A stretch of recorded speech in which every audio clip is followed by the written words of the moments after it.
జనవరి 12, 2026 ఆదికాండము 12వ అధ్యాయము. యెహోవా, నీవు లేచి నీ దేశము నుండి నీ బంధువుల యొద్ద నుండి నీ తండ్రి ఇంటి నుండి బయలుదేరి నేను నీకు చూపించు దేశమునకు వెళ్ళుము.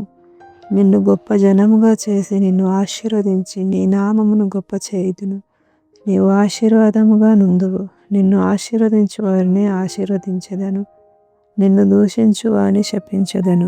భూమి యొక్క సమస్త వంశములు నీ యందు ఆశీర్వదింపబడునని అబ్రాముతో అనగా, యెహోవా అతనితో చెప్పిన ప్రకారము అబ్రాము వెళ్ళెను. లోతు అతనితో కూడా వెళ్ళెను. అబ్రాము హారాను నుండి బయలుదేరినప్పుడు 75 ఏండ్లు ఈడు గలవాడు. అబ్రాము తన భార్య అయిన శారాయిని, తన సహోదరుని కుమారుడైన లోతును, హారానులో తానును వారును ఆర్జించిన యావదాస్తిని, వారు సంపాదించిన సమస్తమైన వారిని తీసుకొని కనాను దేశమునకు వెళ్ళుటకు బయలుదేరి కనాను దేశమునకు వచ్చిరి.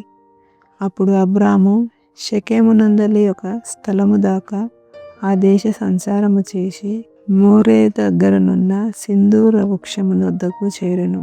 అప్పుడు కనానీయులు ఆ దేశంలో నివసించిరి.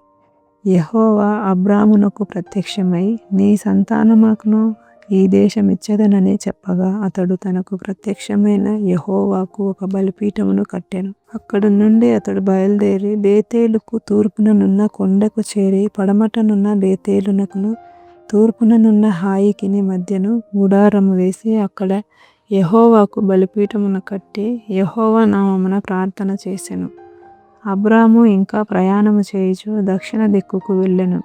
అప్పుడు ఆ దేశములో కరువు వచ్చెను. ఆ దేశంలో కరువు భారముగా నున్నందున అబ్రాము ఐగుప్తు దేశంలో నివసించుటకు అక్కడికి వెళ్ళెను.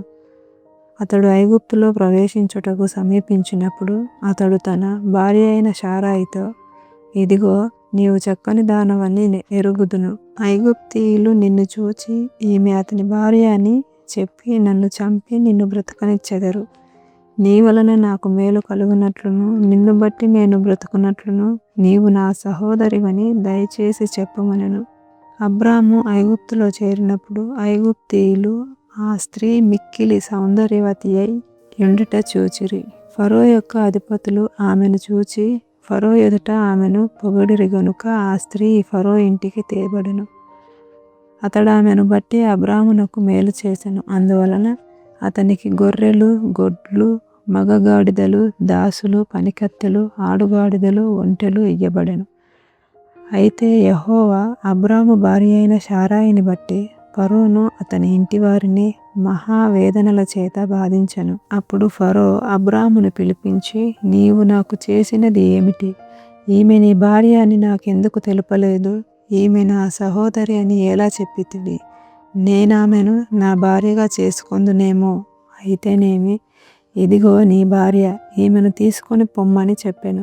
మరియు ఫరో అతని విషయమై తన జనులకు ఆజ్ఞాపించినందున వారు అతనిని, అతని భార్యను, అతనికి కలిగిన సమస్తమును పంపివేసిరి.